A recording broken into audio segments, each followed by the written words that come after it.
Yorkshire Dale's winter that year was more hard than ever. The hills and meadows were blanketed by snow, transforming the entire landscape into a frigid white growth. Snow flurries were carried by the northern wind, examining each and every crypto, even into the homes with the tightest seals. For a retired Thomas Hargrove veterinarian, this wasn't just a nature struggle season. He had to confront the discovery at one point. His own loneliness in life. Thomas lived by himself in a wooden house on a forest edge. The house is welcoming and cozy, was packed with remembering. Echoes of the past were carried by every wall and corner. In particular, Mary, his late wife, who had disclosed his love for animals. She still has her armchair by the fireplace, over its back with her favorite woolen scarf. Thomas looked at it every time. He had the impression that Mary was still present, her presence warming the winter nights. It was quite cold outside this evening. The tree's frail branches violently swayed in the wind, tapping brittle arms amid the window's restless spirits. Like Thomas yanked his heavy, he was wearing a wool sweater around his body, took a seat at his desk, and added more logs to the fire. He hoped that jotting down reflections would bring him peace. Over his years of work, a tradition that gave him a few feelings of peace. However, the darkness quickly became still, brought on by a unique sound at the front door. There is a faint scratch.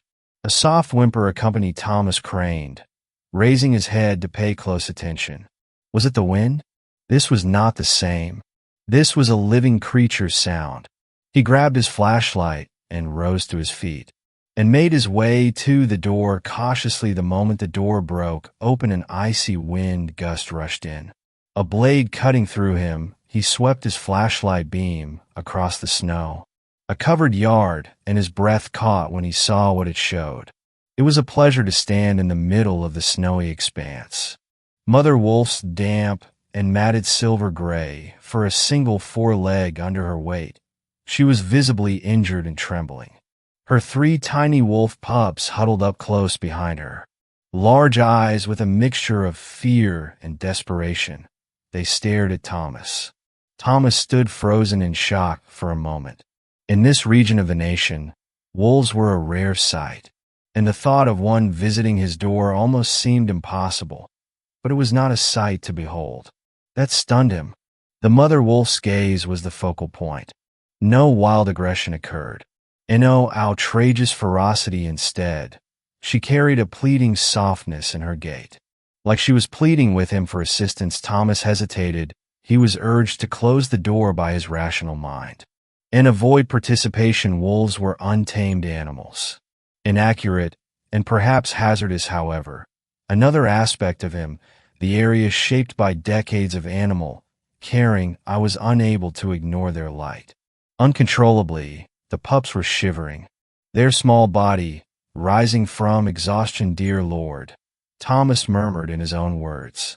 He returned inside the house, returned to the door with an old blanket. He walked slowly in the direction of the wolves, blanket spreading across the snow. As she stepped back, the mother wolf winced a little. Her eyes, however, never left his. It appeared like she was weighing his intentions, assessing if he posed a threat or the last hope for her family. Thomas said softly, "Easy now." His voice was warm and steady. "I will not cause you any harm." As though he understood what he was saying, the mother wolf didn't go any farther in her retreat. Thomas positioned the blanks nearer to the pups, carefully heaving everyone onto it. They were thin, and their fur was matted. Their hunger-dull eyes at the sight. Thomas's heart ached. There was no way. He may abandon them to the storm's freezing temperatures. Even yet, he was unable to bring them into his house. Thomas recalled the old stable that was located behind the house, a site where horses originated. However, it had not been used for years. At least it would, from the elements, provide some shelter. He carried the pups to the stable one by one. The mother wolf was closely following. Her observant gaze never leaves him. Beyond the stable, fresh strands were spread on the floor by Thomas, and fetch what food he got. A few meal scraps and a bit of warm water. Even if it wasn't much, it was all he had. For his relief, the mother wolf approached the food with caution, then started to slowly and deliberately eat her movements. Puppies are too weak to stand. Curled up on the straw, together Thomas paused for an instant, observing upon settling into their new shift, the family when he saw it. A tiny smile appeared on his face. The pups ceased to shivel. At last, their tiny bodies are beginning to warm up. He wept to himself tomorrow. Retracing my steps and shutting the stable door deep down, we'll figure this out. Thomas the First was already aware of this wolf family's arrival. A fleeting event that was more than that, it marked the start of something that will alter his life as well as theirs moreover.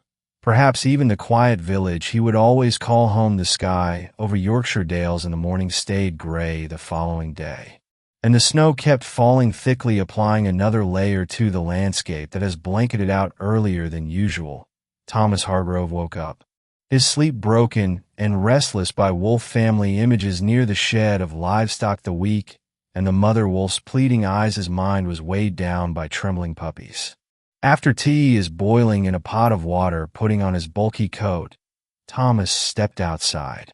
His skin was bitingly cold. However, he ignored the cold. Moving swiftly in the direction of the shed, the old wooden door is being pushed open.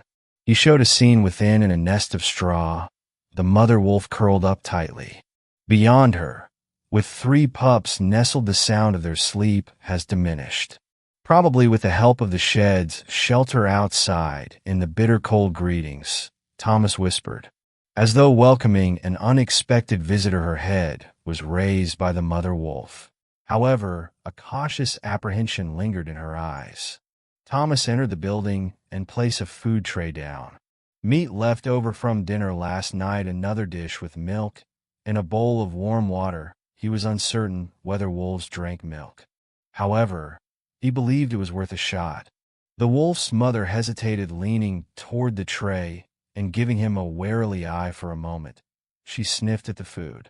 If aware of a trap prior to carefully beginning to eat, Thomas remained motionless while he watched him. He watched as she accepted the offer. The wolf pups were agitated, and getting nearer to their mom. When she finished eating, she looked for warmth.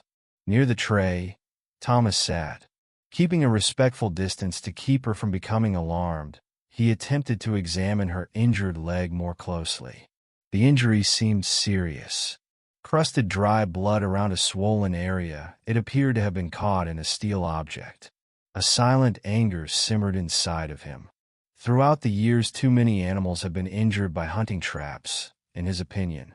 This poor mother wolf had now become a victim once more. Do not worry, I will assist you. His voice warmed with assurance as he said softly. He abandoned the shed and quickly returned with a medical kit. Armed with bandages, gauze, and antiseptic, Thomas took a cautious approach to the wolf. When he returned, she shrank back a little. However, it didn't flee. Her watchful gaze followed his every step. She didn't exhibit any signs of hospitality, though. Thomas moved forward gradually as he recognized the danger. Her fear could push her to make a single mistake. Attack simple. I just want to assist. His decades of experience were soothing. He had learned how to relax from a veterinarian. Animals that are the most skittish. He approached the wolf step by step. Her injured leg was gently lifted for examination.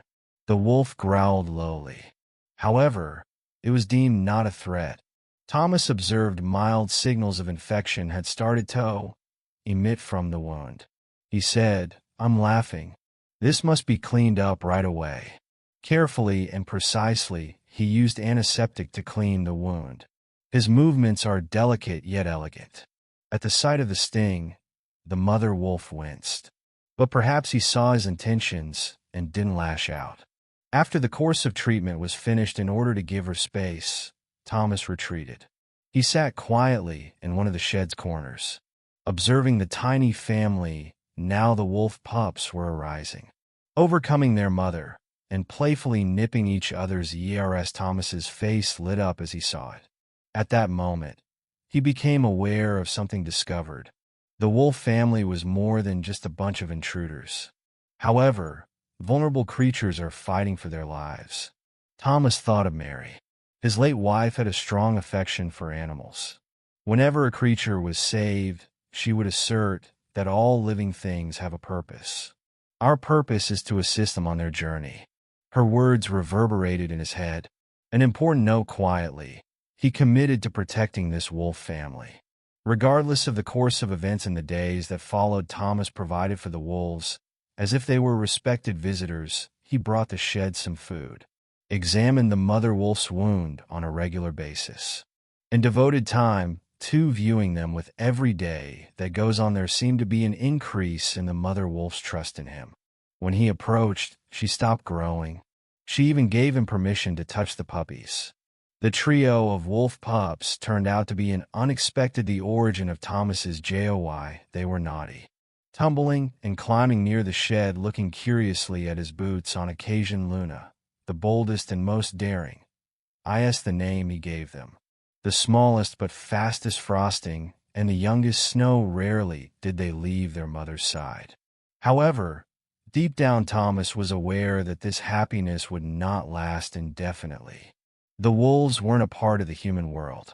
They would eventually have to go back to the wild, where dangers to survival would arise. He felt the weight of the thought, and he considered his ability to assist them in finding a safe haven away from traps and hunters. Thomas was tending to the shed that morning. The silence was broken by the sound of a motorcycle engine. Charlie was outside. An elderly village friend. Charlie had a hunting habit. Thomas has always quietly disapproved of a profession that they continued to treat one another with mutual respect. Despite their divergent opinions, Charlie entered the yard with a step. Clad in a thick leather jacket with his burly frame. Good morning, Tom. His deep voice was friendly. I've heard that wolves have been spotted in this area. You saw this week anything? Thomas remained composed despite stiffening. I haven't seen anything, sorry. Asking. Charlie frowned. Why? The pack has been having problems. The farmer's livestock, in part. Not many of us intend to set traps in the area. Please let me know if you notice anything. Thomas nodded. Despite having a heavy ache in his chest, he was aware that the wolves lived close to his house, posed a serious risk of being found. They couldn't afford to take a chance. Thomas Hargrave felt his diminutive size. Suddenly, the wooden container had become the focal point of persistent concerns. During his talk with Charlie, he realized that it was everything but easy to protect the wolf family. A fragile secret. Their presence was in the area that might be found at any time. In the meantime, the wolf family stayed safe. Inside his home's livestock shed, Silver, the mother wolf Thomas had been calling due to the fact that her silver-gray coat shimmers appeared to become used to his presence. Luna, her pups, the Snow and Frost, were clearly stronger. Gratitude for the steady supply of food and his meticulous attention to detail that morning following an examination of Silver and her pups, Thomas made the decision to look into their origins. Putting on his thick coat and tugging at his rubber boots and selecting his common wooden stick, he began by evaluating Silver's injured leg.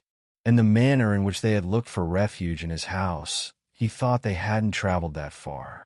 Possibly throughout the nearby forest, they had been wandering, trying to find a safe haven. Upon entering the woods behind his home, Thomas, the heavy snowfall made tracking difficult, he discovered. Hardy, but his veterinarian years and keen eye teached him to perceive even the tiniest nature signage. Tiny prints of paws in the winter directed him into the woods using dense thickets and froze a particular stream. After searching for an hour, Thomas showed up for a clearing, where he saw outstanding signage, dry blood on the broken branches in the snow, and metal pieces scattered on the ground. He picked up a shred while kneeling. It was a piece of broken steel. Silver must have been captured here. Prior to fleeing, sweeping the clearing, Thomas sighed. Here was where Silver endured her suffering and defined desperation to depart. In search of her pup's safety, however, why were steel traps present in these forests? This wasn't a special place for hunting. He took more risks and found something much more shocking. Next to a big tree's base, he discovered another wolf's remains. Its fur was mated long ago. Additionally, There are obvious signs of severe injuries throughout its body, probably from a human attack or trap. Thomas knelt down with a heavy heart. Silver's mate may have been this, the pupil's father to protect his family, who has not survived. He had held a romanticized image of wildlife. A raw and painful reality took its place. Upon Thomas's arrival home, he started to examine in greater detail whether traps are present in the forest. He recalled tales from the village about a pack of wolves that originated from Yorkshire. According to the tales, years ago local farmers had been hunting down the pack, who considered wolves to be a risk to their livestock. Moreover, that evening's lifestyle, Thomas was sitting by the fireplace. Advanced journal opening, he used to document important occasions in his life. They started writing this: the last remnants of a pack could be the wolf family that formerly flourished in this region. Nevertheless, they are not the harshest predators. People believe that they are frail creatures, defending yourself in a world that is no longer theirs. During the next few days, Thomas I sensed a growing bond with the wolf family. Silver grew growing faith in him, permitting him to see clothes as she was caring for her puppies. The pups as well grew older and more gregarious, frequently clinging on Thomas's lap when he is seated. He was reminded by their vitality and innocence that even under the most trying conditions, life finds a means to endure. Thomas, however, was also aware that time was against them. The traps in the forest and Charlie's warnings indicated that if he couldn't figure out how to keep the wolves safe, they had a slim chance of surviving. Thomas started creating a plan. He remembered that it was close to Yorkshire. With the Dales on the other side, a wildlife sanctuary was existing. It served as a sanctuary for animals with injuries or those incapable of surviving in the wilderness. He questioned whether Silver and her pups could find safety nonetheless. Moving a wolf family, moving a dog or cat wasn't like that. Thomas had to gain Silver's confidence. She would let him take her to that point, and far away from her pups. Additionally, he had to persuade the sanctuary to welcome them. Thomas was preoccupied with his preparations. That evening, something unexpected happened. When he went to see how Silver was doing, she was standing close to the shed door when he noticed her. Luna growing softly, the straw was covered with snow and frost. Silver was positioning herself at the time. Before them protectively, Thomas froze upon seeing a person's slender silhouette traveling close to the forest's edge. A beam of flashlight flickered amid the tree. The long shadows cast his heart racing. A person was observing the shred. Thomas's mind was filled with dread as he quietly retreated. He had worked hard to keep the secret. Perhaps his worst fears were coming to pass. The existence of the wolf was no longer a secret. The forest was enveloped in darkness. The wooden cottage behind Thomas Hargrove's, however, the tension in the air was nearly tense. The flickering flashlight beam through the trees cut Thomas's heartbeat quickens with each flash. The mother wolf, Silver, stood guard in front of her puppies. She fixed the shed door with her sharp eyes. She didn't howl. Nevertheless, her throat's low growth was a strong warning that an intruder was there. Thomas rushed out of the shed. Warning not to breathe. From his yard-shadowed corner in the forest, he observed the silhouette. Charlie could be it, or a hunter about whom he had been warned. If the wolf family was found in an instant, all of his efforts would be revealed. The figure drew nearer. Thomas chose to take action and grabbed his wooden stick. He stepped heavily, deliberately, making sure his footsteps are echoed. The traveler quit swinging flashlight in his direction. "Is that you, Tom?" A common voice calling Charlie. Thomas exhaled it, eased but still uncomfortable. "What are you doing right now, Charlie?" Emerging from the forest, Charlie, his weathered face glowing in the flashlight. "Wolf tracks were seen near here. I believe that they might be hiding somewhere nearby." Thomas tried to maintain a steady tone. "I haven't noticed anything. Perhaps you're mistaking me." He was scrutinized by Charlie, his suspicious eyes brimming. "Are you certain that the tracks lead directly to this area? Is this where they're hiding? Before they cause trouble, we must take care of it." There was a simmering anger in Thomas. You don't need to worry about anything. I'll let you know if I see anything.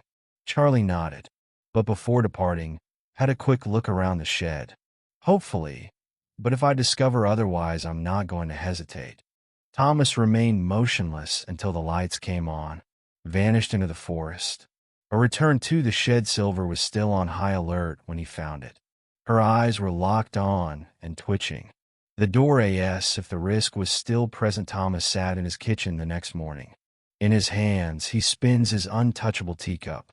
His mind echoed Charlie's words. The wolves were running out of time. He had to take action before Charlie, or the return of another hunter. Accepting the phone, the wildlife sanctuary was called by Thomas. He had thought of Rebecca earlier, the manager of sanctuary, as he described the situation. I paid close attention. Upon bringing up the wolf family, she hesitated. Wolves aren't typically considered animals. Despite Rebecca's caution, if they are truly in danger, we will try our best to assist. There was a glimmer of hope for Thomas. This week, I can bring them. Specifically, the mother wolf is weak. Rebecca consents, suggesting that he carefully get ready for the journey in order to reduce the wolf's stress. Despite being relieved, Thomas anticipated that the road ahead would be rutted. Over the next 3 days, there will be challenges. Thomas was meticulous in his preparation for the journey. A huge transport cage was retrieved by him. He had previously used livestock, straw and blankets for lining to guarantee the comfort of the wolves. However, before the scheduled departure, on the afternoon this time, Charlie showed up. I'm positive that Charlie stated that. I discovered more tracks in this area. I will want to inspect your property. At the shed door, Thomas stood his ground. His voice was calm but determined. I've thoroughly examined myself, so there's no need. Charlie frowned. Nothing is here. You have nothing to conceal, correct? Thomas knew that his heart was pounding. If Charlie had seen the wolves, taking a deep breath would end it all. I have nothing to conceal, he replied. Charlie, this is my property. You cannot enter without my consent. Before rushing, Charlie studied him for a while. Okay, however, don't claim that I didn't alert you if I discovered something. As Charlie vanished into the trees, Thomas watched. Going back to the shed, Silver and her pup were still safe when he saw them. Nevertheless, the mounting pressure was manageable. Thomas made the decision that night that he could not wait any longer. Prior to Charlie, the wolves had to depart, or the return of another hunter. Silently opening the shed door, he calmed Silver with a soothing tone. The transport cage is placed in front of her. He made an effort to explain that this was the only method to, after a habitation moment, protect her family. Silver entered the cage. Her pups are closely following. They were relieved that Thomas secured the door, and they didn't panic. Thomas loaded the cage onto his truck as dawn broke it, and started traveling to the sanctuary. The snow kept falling heavily. However, he paid it mindlessly. His sole concern was ensuring the safety of the wolves. Prior to it being too late, leaving the village by driving down the road, Thomas didn't anticipate running into Charlie once more. In his own truck this time, he was waved to a stop by Charlie. As he approached, his face was suspicious and curious.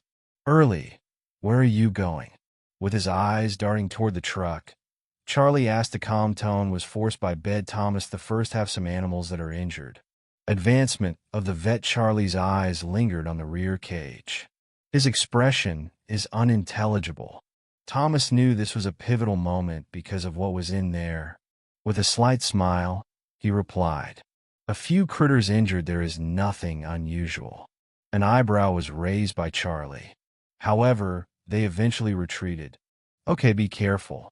There's a lot of snow outside, Thomas said, having the impression that he had barely avoided disaster. The truck that Charlie was driving vanished into the distance.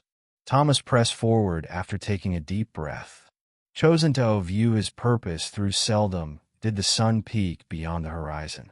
However, the sky stayed a dull gray, as though winter didn't intend to loosen its hold. On the dales of Yorkshire Hargrove, Thomas go along the snow-covered roads at a slow rate. His heart is heavy. However, flickering with a tiny glimmer of hope, Indiana, his truck's cage at the back, Luna, and Silver's 3 pups, Snow and Frost, lie quietly. Silver remained still, peering through the bars with watchful eyes, not fearful, but alert. In the wildlife sanctuary, roughly 3 hours away from Thomas's house, the journey was treacherous because of the heavy snow. However, he dared not stop. He was aware that if they failed to arrive on time, hunters would continue to target the wolf family. There was nowhere else for them to go. Thomas traveled through forests on the winding road. Once blanketed in white patches of ice were skidded by the truck, making him hold on to the slowing down and steering wheel tightly. During one stop, the cage in the back was checked. Thomas observed that Silver remained Luna, protecting her pups. They were curled up next to their mother in the snow and frost. They breathed steadily, an indication that they were starting to adapt to the situation. Thomas gave a faint smile, scenting a developing link with himself. "And we are near the wolf family," he muttered that he wasn't sure if Silver could comprehend what he was saying. As he got closer to the sanctuary, Thomas paused to refuel at a little gas station. Attendant at the station, an elderly man with a kind disposition, looked to the cage in the truck's rear and inquired there, "What are you hauling?" Thomas smiled strangely. "A few animals with injury. I am bringing them to the nearby wildlife sanctuary." The elderly man nodded and stopped pressing. His gaze, however, lingered on the cage. As if attempting to guess what it contains, Thomas promptly made his payment and resumed his journey. When his truck eventually came to a stop, the sanctuary gates in front, a large weight appeared to release his shoulders. Rebecca, a tall, slim woman with short brown hair, the director of the sanctuary, came out to greet him. "Rebecca, Mr. Hargrove, I didn't expect you to arrive so early. I didn't want to waste any more time." "Yes." Climbing out of the truck, Thomas said, "I in the back." He led Rebecca to the back of the truck. Her eyes are brightening when she saw Silver and her 3 puppies. "Oh my goodness, they're gorgeous." Crouching for a closer look, she said, "They appear frightened, but not hostile." Thomas nodded, which is a positive sign. "I've got used to them. However, I'm unsure of how they'll adjust here." Rebecca gave a reassuring smile. "We'll take care of everything. We can make sure they're well cared for and safe." She guided the wolf family and Thomas to a quarantine area. There was a spacious enclosure inside the sanctuary, especially made for recently arrived wildlife, packed with plenty of food and shelter. The release of Silver and her pups, they curled up in a corner right away. Silver's eyes are less tense, but still wary. Rebecca took a notepad out and asked Thomas for more information. How were they found? Moreover, how was the mother wolf's leg injured? The entire story was recounted by Thomas. Starting in the night, initially, Silver and her puppies showed up at his doorstep. Theo care for her injury and the imminent hunter's threat. Rebecca paid close attention. As she took notes, she occasionally nodded. "You've done a fantastic job. Not everyone would have the courage," she said, "Theo, address a case like this, especially when wolves are involved." Thomas smiled modestly. "I didn't believe I had many options. They needed assistance, and I couldn't abandon them." When you first arrive at the sanctuary, the wolf family had difficulties. Silver stayed extremely vigilant. "Sometimes when someone approaches, I refuse to eat." Rebecca and her team shown a great deal of patience. Almost slowly guiding her trust, Thomas spent a few more days at the monastery. In order to help you feel like you're a part of the wolf's journey, and unwilling to depart till they had made themselves at home, the Luna pups Snow and Frost adjusted faster than their mother. They explored their new surroundings with curiosity, playing with each other, and even ventured nearer to the staff of the sanatorium. Thomas's face lit up as he saw them smiling. However, a hint of melancholy. He was aware of the day he would have to bid farewell. Drawing near after a week, Thomas was told by Rebecca that the wolf family was stable, and his presence was no longer needed. "Thomas, you've done so much for them. It is now our responsibility to look after them. You can easily rest." Finally, standing in front of Silver's enclosure, astonished by the mother wolf, she returned his gaze with her own eyes. Appearing to express a comprehensive that their time together was coming to an end, Thomas knelt down and let out a cry. I appreciate your trust. You are now safe, as are your little ones. Luna, as if to bid him farewell, snow and frost scudded over him. Thomas gave them a final, gentle pet. Prior to turning to depart, his heart was both heavy and light. He was aware that he would miss them. However, he also knew that he had made the correct decision. Upon his truck's departure from the sanctuary, looking into the rearview mirror, Thomas, observing the sanctuary fade away into the horizon, the snow kept falling. But his chest felt strangely warm. There was now hope for the wolf family. A secure area to live and grow. They would never go back to the woods of Yorkshire again. However, that was irrelevant. The fact that they were given a second chance was what mattered. Returning home, Thomas opened his notepad and sat by the fireplace. I learned that from him when he wrote The Wolf Family. Even under the most trying conditions, compassion and trust can change everything. They weren't merely creatures that required saving. They served as a reminder that all lives have worth. Whether untamed or docile, I hope they're living a happy life somewhere. Thomas had a profound sense of calm as he closed the notebook. Winter would continue, but just in his tiny house. Like a fresh hope, a quiet warmth had returned. Thus, the Wolf family's emotional journey, moreover, the lonely man is no longer there. We learn from this story that occasionally passion and the bravery to act in the right way can affect more than just a single being's life. However, our own lives also. Not only did Thomas Hargrove save a wolf family, additionally, he rediscovered meaning and hope in his own life. This story serves as a reminder as well that all living things on earth possesses inherent value of its own. Additionally, humans have a duty to preserve the natural and wild world. Is this story meaningful to you? To help spread this loving message, kindly share it. Moreover, a dedication to more people. We appreciate your time spent following our journey. If you filled this out, remember to press the like button. Contact your friends and family about this story. And check out the channel to ensure you do not miss any more important stories like this. We would love to hear your thoughts in the future. Please feel free to share them in the section below for comments. Thank you once more, and I'll see you in the next story.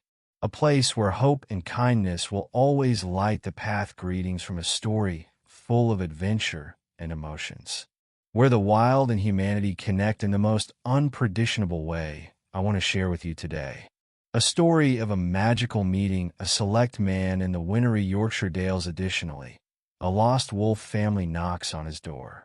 During one of the season's most severe snowstorms, imagine that this is a calm winter evening. Across the dense forest, the wind howls. Suddenly, you hear a faint howl. Moreover, I'm scratching at your door. When you open it, it's freezing outside. A gaunt mother wolf with protruding eyes stands, 3 shivering wolf pups with them. How would you act? This is not just a survival story. A compassionate journey that is healthy assurance and the unwavering determination to defend the weak. The actions of a single man not only altered this wolf family's destiny, but also permanently changed his own life. Enter the world of a lone wolf, then, and she begs to lead her 3 cubs inside the house. A man is astonished by the next event, and develop what occurs after that permanent moment. The story starts now.